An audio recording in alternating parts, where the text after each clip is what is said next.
The call of the Hogs can be heard all the way to San Francisco. You're listening to Pod at the Palace with Curtis Wilkerson on Inside Arkansas. Good morning, everybody. Happy Tuesday, and welcome back to the Pod at the Palace. I'm your host, Curtis Wilkerson with Inside Arkansas. Shout out to the Coffee Club and everyone else out there making us a part of your day today. I think I could use some coffee myself right about now. It's been one of those nights, to say the least. Parents, if you know, you know. I mean, there's literally no worse feeling in the world than just seeing your little baby struggling or not feeling well while you feel helpless, even if it's the smallest things or normal stuff for babies. You just want to, I don't know, you become very protective, don't you? So dealing with a little bit of that tonight. It's been a long one for us, but also husbands out there who are listening to this, my in-laws getting to town Tuesday morning. Another if you know situation at play here, but been doing a lot of cleaning around the house and everything like that. So not that you guys care about the life story or anything. This is a basketball show. Not feeling sorry for myself either. It's all part of the grind, but sometimes I think I just know that I can't hide it. And it could be written all over my face a little bit, which just so happens to be staring at a camera for a living. So I might as well be honest. But I tell you what, those of you who do this this early parenthood thing, who have to commute to work every morning, or you have to go do manual labor for your job or whatever, you guys are the real MVPs. I don't know how you do it. And it's a big part of the reason why I do this no matter what. I mean, I think for me, a lot of pride comes with all the folks who tell me like this show, I listen to it every morning when I'm getting ready for work, when I'm driving to work, or I start my day, or I have my coffee or whatever. I just think that's really cool. So we ride here no matter what at the Pod at the Palace, even if that means hitting record at 2:44 a.m. Should have gone live, I guess. At any rate, I usually have a very specific plan for this show. I try to be detail oriented and have a lot of, outlines and, some bullet points. Want to make sure I don't skip over anything. Today, it's like concepts of a plan, as they say in politics, but we're going to see where the vibes take us. That's what we're going to do. We're definitely going to talk a little bit of Duke, kind of a first look at this matchup, if you will, and we'll get a lot deeper into it over the course of the next couple of days. I guess I've got to react to the AP poll since we talked about it yesterday and it is now officially out. I've got some interesting results, I think, from the start of Feast Week, especially some SEC teams out there. Another thing I've just been thinking about, and it's not stinking thinking, I promise. I'm not getting ahead of myself. I'm just thinking out into the future, with all this coaching search nonsense that we've been dealing with. Maybe at the end of the show, we'll just take a quick look into our crystal ball 5 years or so down the road and have a little fun with the hot board. We're going to start getting our John Calipari succession plan ready is what we're going to do. After he, cuts down the nets for the third time as the Razorback head coach, then we'll see who's going to take over for him after that. Boom. We just prepped the entire show together right here, right now. Good work, everybody. Couldn't have done it without you. Thanks. Hey, we are presented today by our partners over at Drain Masters of Arkansas. Where's my graphic? There it is. Boom. All right, we're rolling now. Drain Masters are officially licensed in plumbing and drain cleaning while serving the River Valley, Northwest Arkansas, Oklahoma, and beyond. They're ready to handle all plumbing and drain cleaning needs with professional, reliable service. To request a service, give them a call today, 479-646-5585, or you can scan the QR code right there on your screen. When you hit them up, be sure to tell them that Inside Arkansas sent you. You'll get 10% off all your services. Anything and everything plumbing related. No job is too big or too small. Drain Masters of Arkansas has you covered. I almost called them yesterday. Sink in my spare bathroom was a little backed up and just couldn't get it figured out. And it felt like the plug was stuck. And had to manhandle that thing to get it out, clean the gunk off of it, and then we were good to go. But I was getting irritated. I was like, you know what? I got just the people for this. But turned into a handyman for a minute. At any rate, folks, we will not have a top 20 matchup in Chicago on Thanksgiving. That is disappointing. Arkansas moved down as opposed to up in the AP Top 25 poll that was released on Monday. The Razorbacks dropped behind Auburn. They flipped spots with Auburn. Fall to number 22 in this week's poll. I don't necessarily know what happened last week to flip the two. You both beat the brakes off Jackson State. I guess maybe people were a little bit turned off by the Winthrop result and how close that was for Arkansas. Whatever. My beef's not with Auburn and where they're ranked relative to the Hogs right now. I think Auburn's look pretty good, and they look good Monday night. We'll talk about that more here in a minute, but obviously the polls, the votes came in before that. Very similar. I think these two teams were resume-wise coming into it. Like, they both beat up on some bad teams. Both had some close calls with mid-majors. Both had close competitive losses in their big games up to the point. So, whatever. I think Houston is better than Michigan State. Houston is who Auburn had played ahead of Monday. But Arkansas went on the road. Auburn was kind of a de facto home game in Birmingham. Splitting hairs, whatever. Duke did move up. They moved up to number 4. So this is a huge opportunity for the Razorbacks to help their metrics a ton. And we spent a lot of time talking about that and, the early resume and everything yesterday. Getting a top 5 team, on a neutral site, it's a huge opportunity for Arkansas. Last check, and that was about an hour ago, so I don't think it's changed, but Duke was number 1 at KenPom, top 10 in both offensive and defensive efficiency, and they were a 10-point favorite. Is that right? Am I crazy? I got to look real quick. KenPom has Duke as a 10-point favorite over Arkansas. I don't want to do the disrespectful bit, but that seems a little bit harsh. Anyway, so there's that.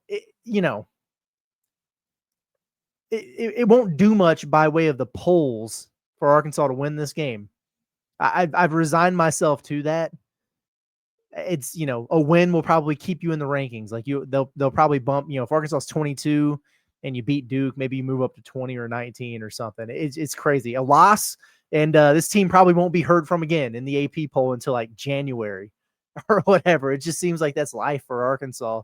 In all seriousness, though, I do think, let's say the Razorbacks go beat Duke, you might be a little bit disappointed with where they wind up the next week, because you'll see it and you'll be like, shoot, man, you got to jump. They got to be up there top 15, whatever. I don't know if that would be the case, just because there's so many huge games and opportunities for these teams out here throughout the country this week. It's feast week.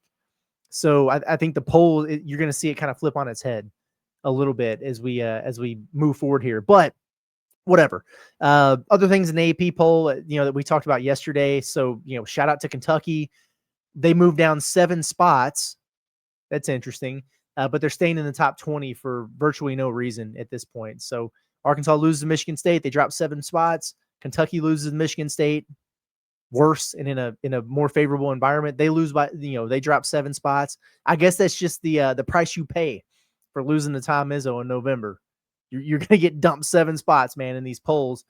Texas Tech, who we talked about, they dropped 5 spots, and that's hefty, but they're at number 20 after, they just got blasted by Purdue. They lost to Purdue by 3 times as many points as Oakland did. But whatever. In the SEC, you have Alabama at 8.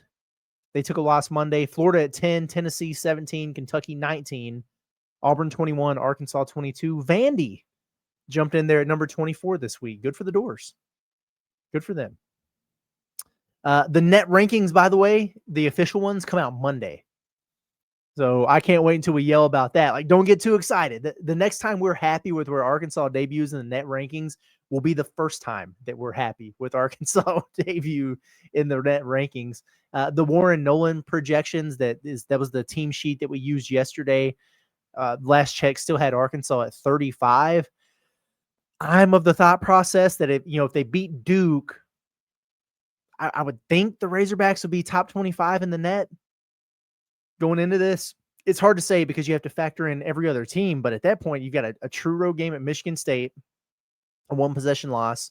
You'd have a neutral against Duke, who's going to be high up there by way of the metrics, and then you've won all your other games. It feels top 25-ish to me, but I've lowered my expectations for the net rankings because I get worked up about them. It lowering my expectations will help me from getting too surprised and getting mad for no reason because I do when I see those. So whatever. And since we're on the polls and rankings, let's go ahead and let's get into a little around the schedule. We'll look at some of Arkansas's upcoming opponents and how they fared on Monday, because there are a lot of notable games out there. This will be presented by our friend Gracie Frizzell of Collier and Associates, by the way, our official real estate expert here at Inside Arkansas. She's officially licensed in both Arkansas and Oklahoma. Gracie's here to take care of all your real estate needs.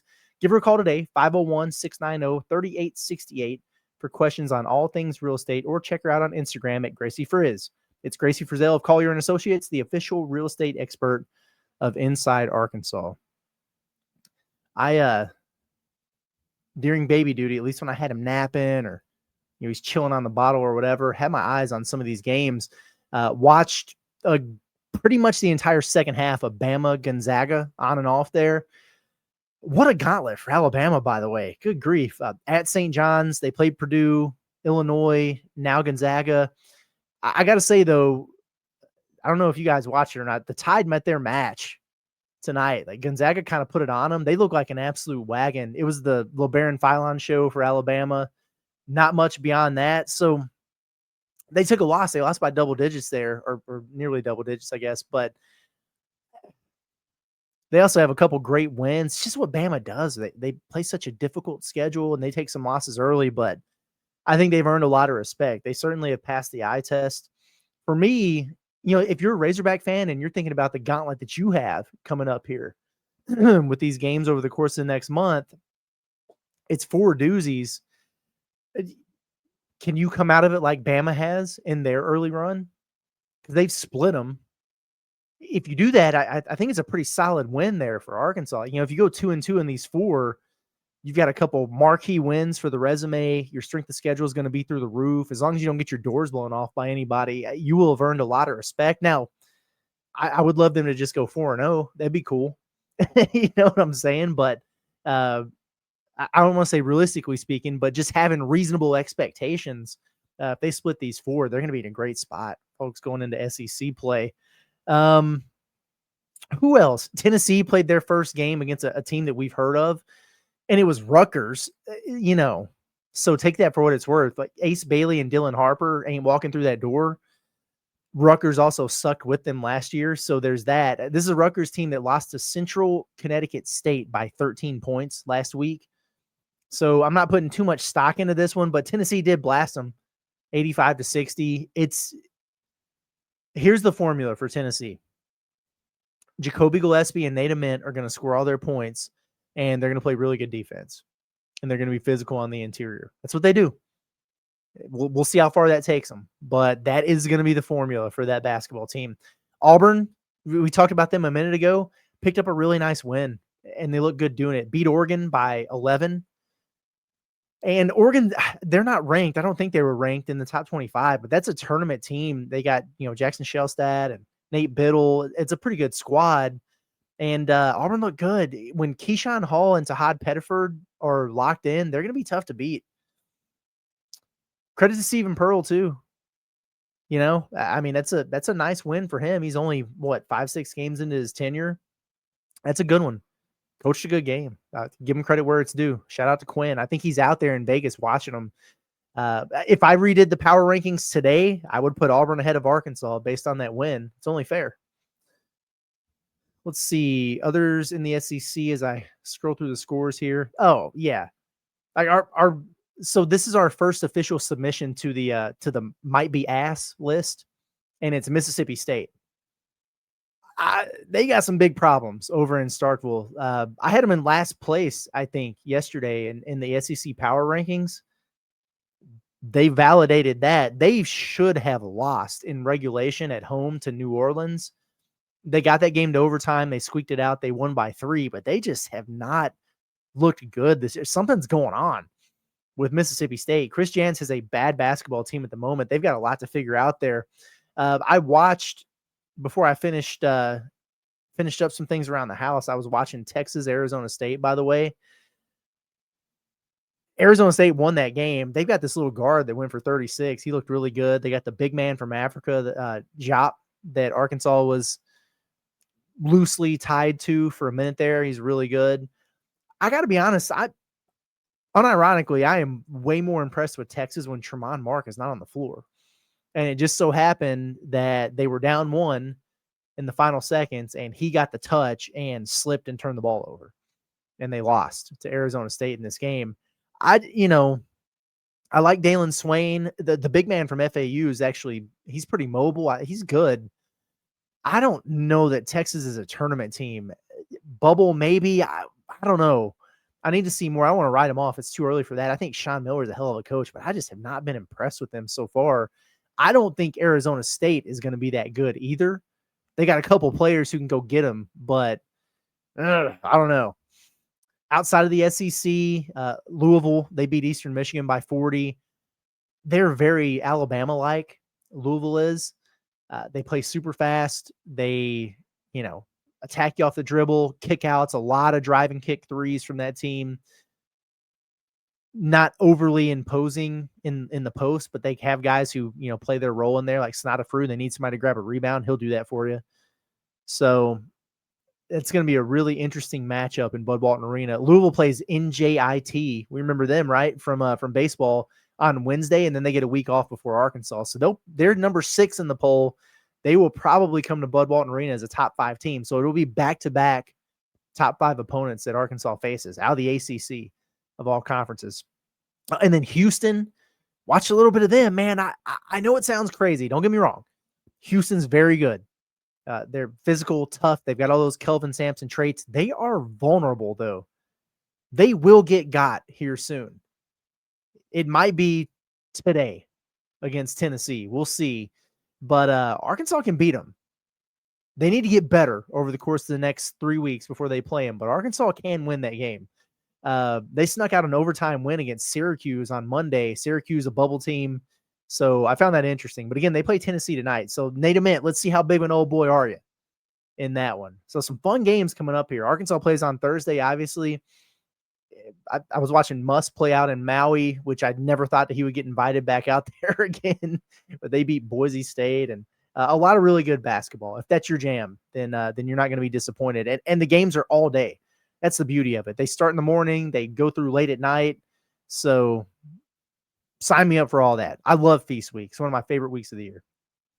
Hey, today's episode of The Pot at the Palace is presented by Air of the Ozarks, your number one heating and cooling company in Northwest Arkansas. Since 2018, Air of the Ozarks Heating and Air Conditioning has been serving Northwest Arkansas with trusted HVAC repairs and installation services for all residential and commercial clients. The weather outside is a-changing. It's slow, thankfully. Okay, I'm still wearing shorts. If you know me, I'm not a fan of pants. Okay? I don't like the calves being covered, man. I will wear shorts as long as I possibly can. It is November 25th. I have not worn pants yet this year. I'm thankful for that. But we're getting there. And with the little man around, we got to have the heat on. So if you're in that situation, you got to make sure that your HVAC system is up and running, firing on all cylinders. Hit up our friends over at Air of the Ozarks. Request an estimate or service by calling 479-795-2018. Hey, listen, the first 20 callers that call in can get a free preventive maintenance or service call. Every caller that's a new customer after the first 20 callers will receive half off preventative maintenance or a service call. So no matter what, when you call Air of the Ozarks, you're going to get a great deal. Check out their website at airoftheozarks.com. It's Air of the Ozarks. Better air, better service, just better. Oh, okay. Let's move on here. Follow me.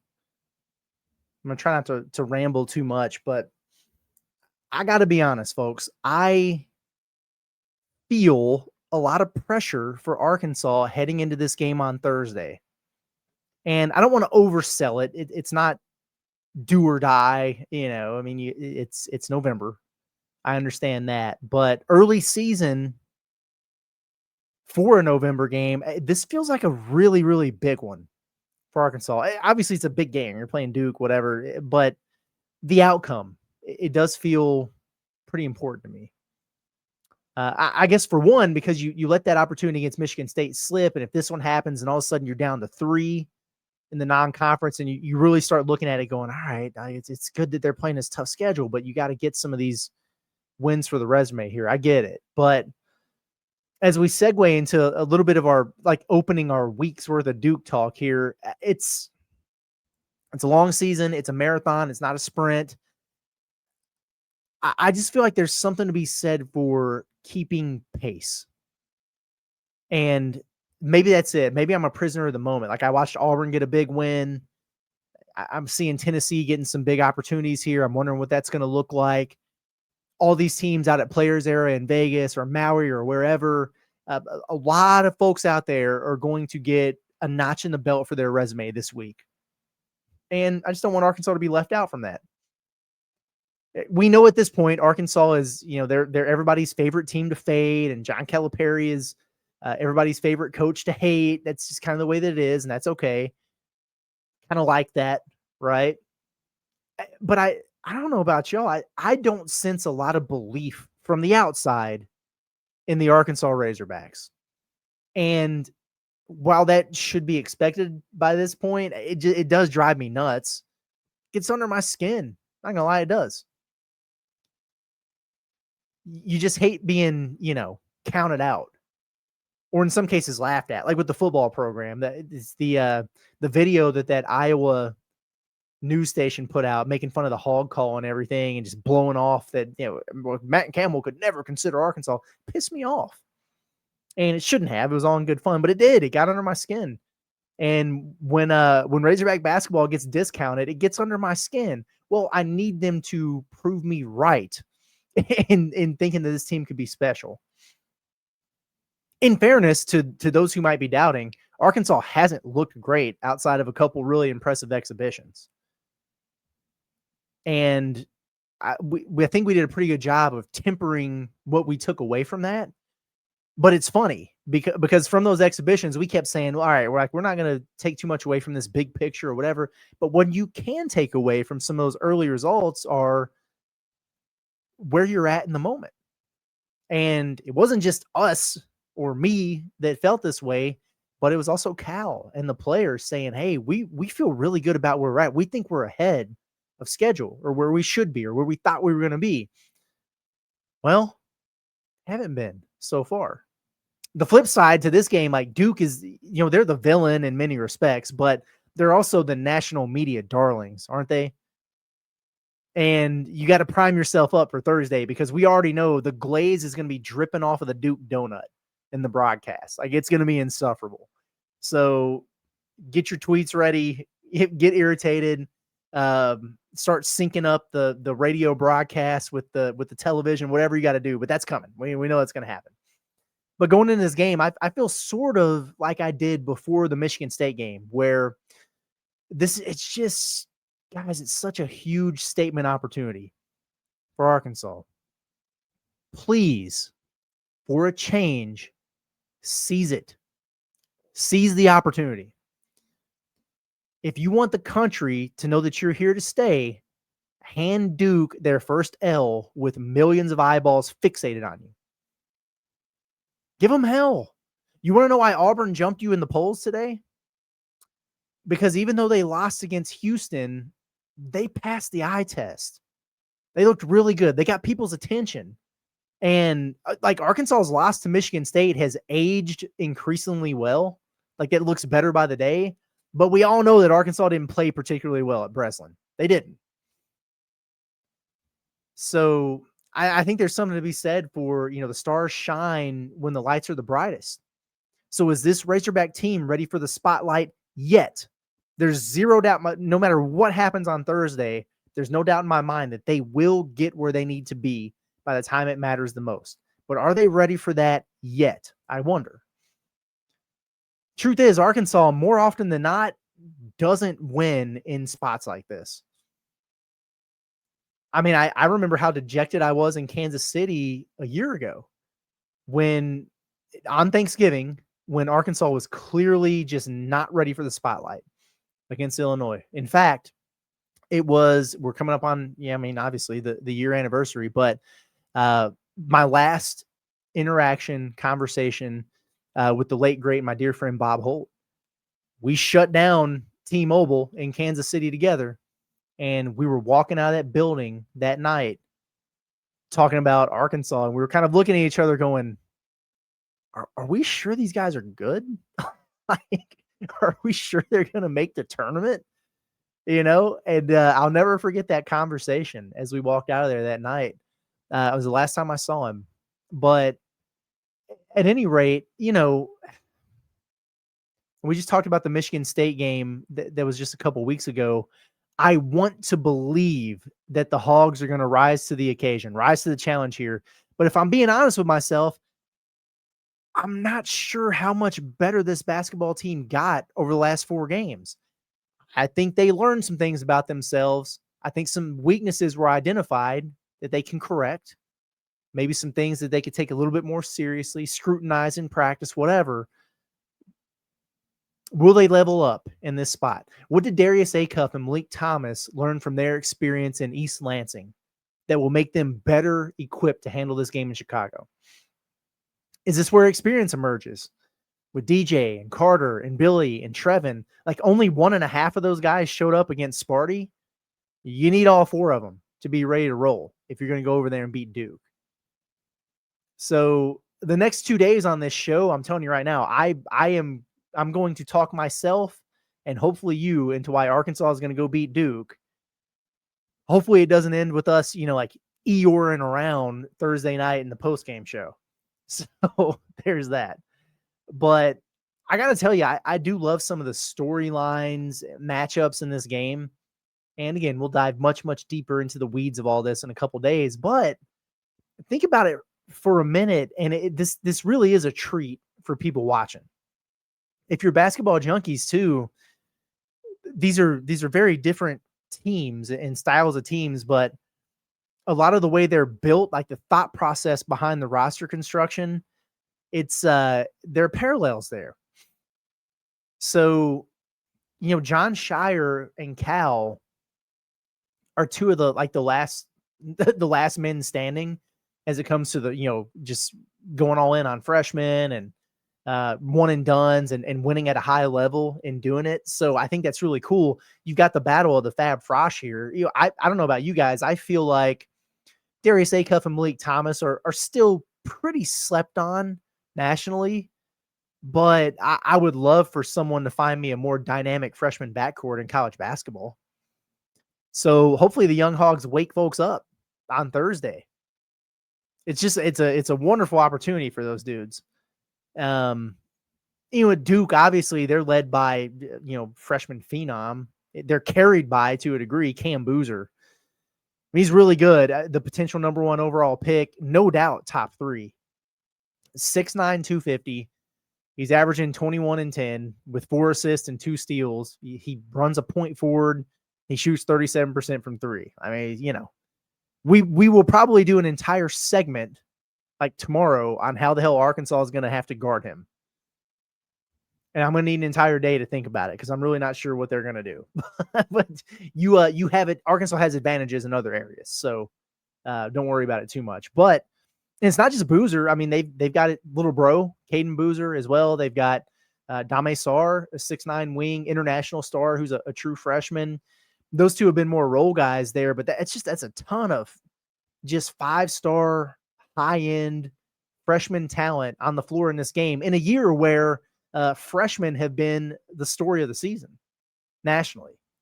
So a lot of eyeballs are going to be on this. There will probably be scouts from like every NBA team at that game. Not spending Thanksgiving with their family, but spending Thanksgiving in Chicago watching Malik Thomas bust Duke's ass. So that'll be a lot of fun.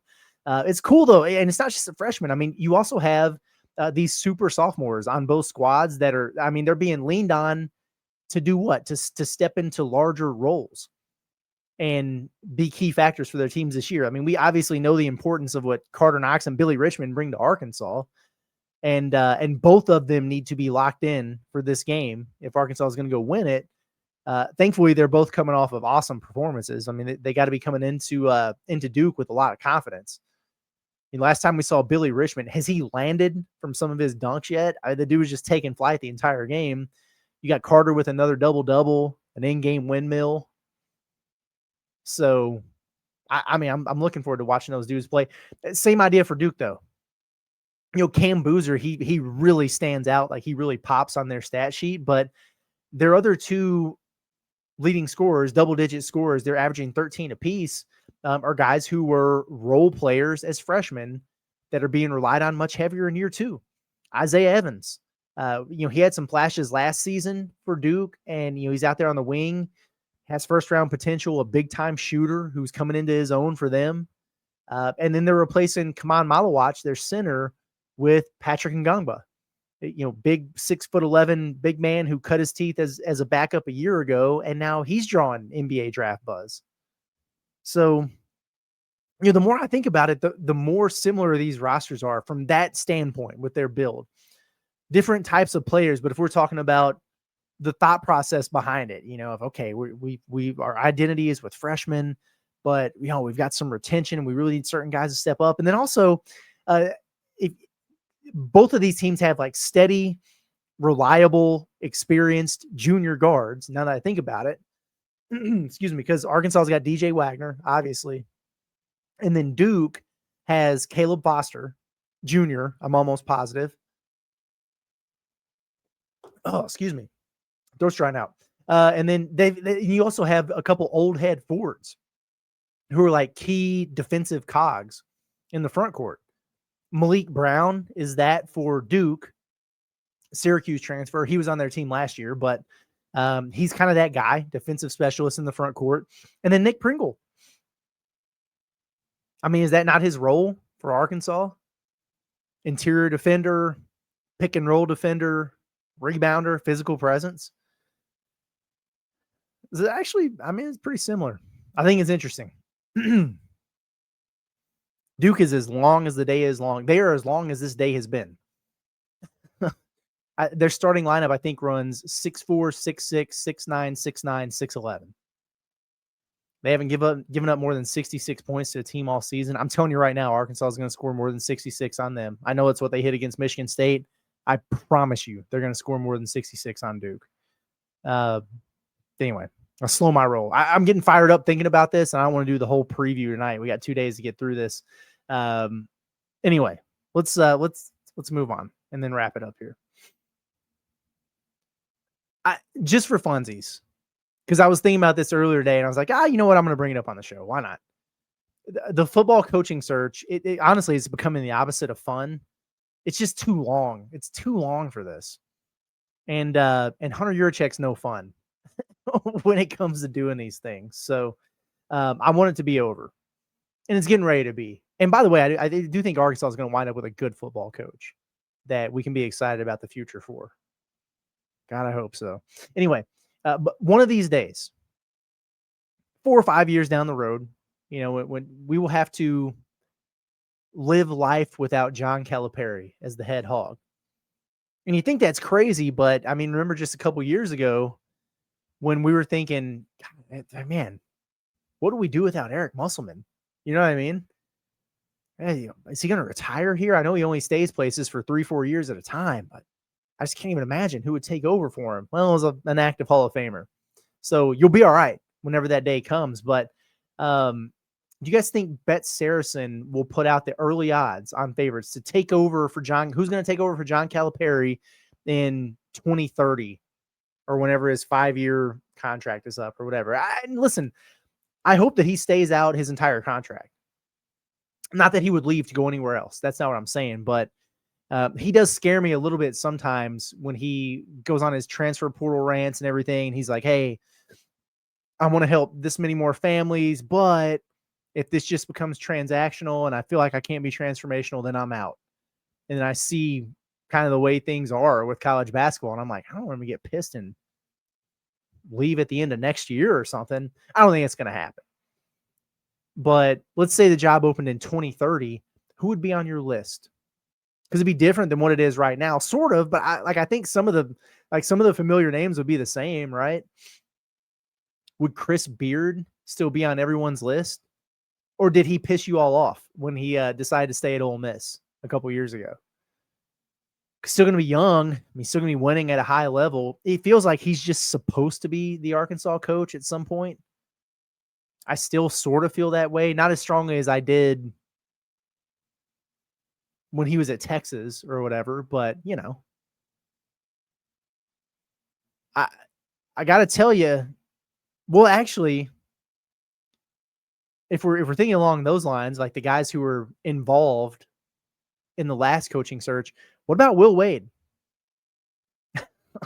I mean, could that be the time where Arkansas could pluck him and bring him back to the SEC? He's still going to be very young.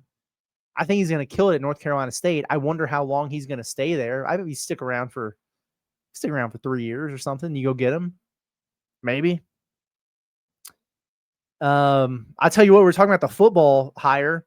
If Arkansas does go out there and get Matt Campbell, then how about in a few years he just makes a call to his buddy TJ Otzelberger and brings him over from Iowa State.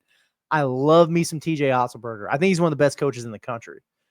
And he's intense. He's sharp. The dude is super, super smart. I would love that. His buyout is buku right now, but that would be a hell of a lot of fun for me. I'll tell you what, he might be ready for a big job sooner than Arkansas would come open. I'm going to be real interested to see where Brian Hodgson's career, is at in a few years. The former Bama assistant, he went to Arkansas State and killed it over there. Now he's kind of upgraded. He's got the South Florida job, took Joseph Pinion with him. Shout out JP.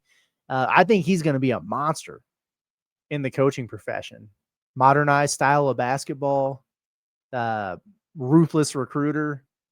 He would be one that would certainly interest me there. I'm also anxious to see how our old friend Gus Arginal does. Back in the D1, right? Killed it. D2. Won 50 games in 2 years, back-to-back tournament appearances, made a Final Four, gets a D1 job. He's at UC Riverside now, working on that program. I think they're 4-3 right now. So I'm anxious to see what he builds over there. He's got some former, top 100 players on his roster. I think they'll wind up being pretty good this year. I did see that they get to play AJ DeBanza and BYU in a couple weeks, and then they get UCLA and Donovan Dent, I think like right before Christmas.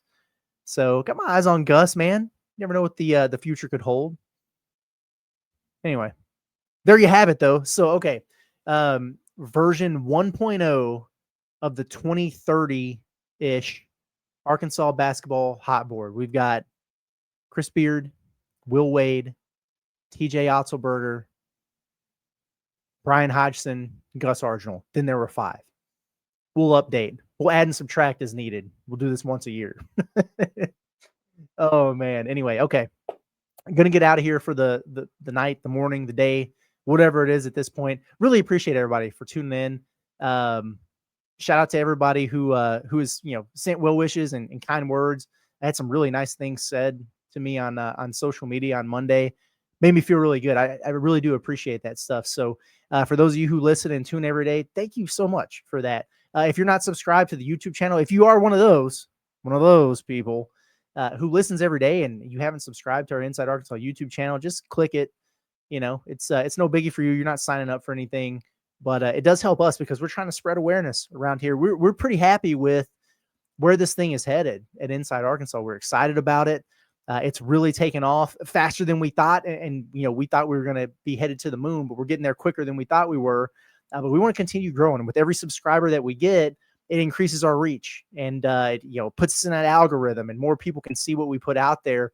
And we're only going to continue to do more here moving forward. This thing is only going to get bigger. So we're really excited about it. And we wouldn't be here without you guys. So thank you so much. As we get into Thanksgiving, you guys are one of the main things that I'm thankful for. So really appreciate you. But going to get out of here. We'll be back in the morning. As always, it's been Curtis Wilkerson with Inside Arkansas and the Pod the Palace. You guys have a good rest of your day. You're traveling for the holidays. Be safe out there. Tune in. You can also listen on Apple, Spotify, wherever you listen to your podcast in audio form. If you don't want to watch and drive, it's very dangerous. Don't do that. We'll see you guys tomorrow. Everybody have a good one.